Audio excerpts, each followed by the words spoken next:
Halo semuanya, selamat pagi untuk Bu Irin, suster dan juga teman-teman sekalian. Perkenalkan, nama saya Metania Eliasir Swandoko dengan NIM 191134043 dari kelas 4C PGSD.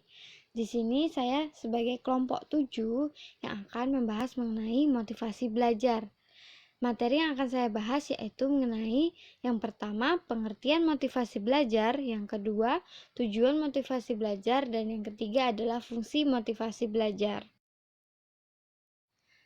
Nah, selanjutnya kita akan masuk kepada pengertian motivasi belajar. Istilah motivasi berasal dari kata motif yang berarti kekuatan yang terdapat dalam diri individu yang menyebabkan individu tersebut bertindak atau berbuat.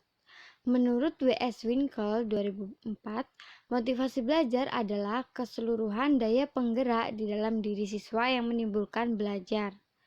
Nah, berdasarkan pengertian motivasi belajar tersebut dapat disimpulkan bahwa pengertian motivasi belajar adalah serangkaian dorongan atau daya penggerak yang berasal dari dalam diri sendiri maupun dari luar untuk melakukan aktivitas belajar sehingga menimbulkan perubahan apa yang menjadi tujuan yang dikehendaki oleh subjek belajar dapat tercapai. Selanjutnya yang kedua yaitu tujuan motivasi belajar. Secara umum, motivasi belajar bertujuan untuk menggerakkan seseorang agar timbul keinginan dan kemauan untuk melakukan suatu hal sehingga dapat memperoleh sebuah hasil atau suatu tujuan tertentu. Nah, di sini motivasi bertujuan sebagai pendorong atau penarik yang menyebabkan adanya tingkah laku ke arah suatu tujuan tertentu. Nah, sebagai contoh, seorang guru memberikan pujian kepada siswa yang maju ke depan kelas dan dapat mengerjakan hitungan matematika. Nah, di sini dari pujian yang diberikan oleh guru, siswa tersebut mendapatkan sebuah keinginan dan kemauan untuk sesuatu yang dapat memperoleh hasil dari yang dia lakukan, karena seorang guru itu memberikan pujian kepadanya sehingga ia berpikir menjadi motivasi untuk dia lebih belajar maju lagi dan akan menghasilkan sesuatu yang baik untuk dia ke depannya. Selanjutnya yaitu mengenai fungsi motivasi belajar. Menurut Omar Hamalik, fungsi motivasi belajar adalah sebagai berikut, yaitu mendorong timbulnya suatu kelakuan atau suatu perbuatan. Yang kedua, motivasi berfungsi sebagai pengarah. Dan yang ketiga, motivasi berfungsi sebagai penggerak.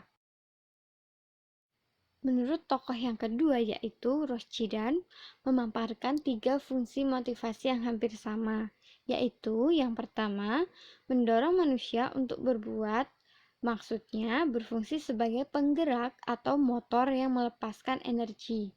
Yang kedua, menentukan arah perbuatan, yakni ke arah yang hendak dicapai. Yang ketiga, menyeleksi perbuatan, yakni menentukan perbuatan-perbuatan apa yang harus dijalankan yang serasi guna mencapai tujuan tersebut dengan menyampingkan perbuatan-perbuatan yang tidak berguna bagi tujuan itu. Nah, dari beberapa pendapat tersebut, maka dapat disimpulkan bahwa fungsi motivasi dan belajar adalah yang pertama, motivasi sebagai mendorong timbulnya suatu perbuatan atau kegiatan. Yang kedua, yaitu motivasi mengarahkan seseorang untuk berbuat. Yang ketiga, yaitu motivasi akan membantu seseorang untuk mencapai tujuannya. Sekian presentasi dari saya. Ada kurang maupun salahnya, mohon maaf. Terima kasih.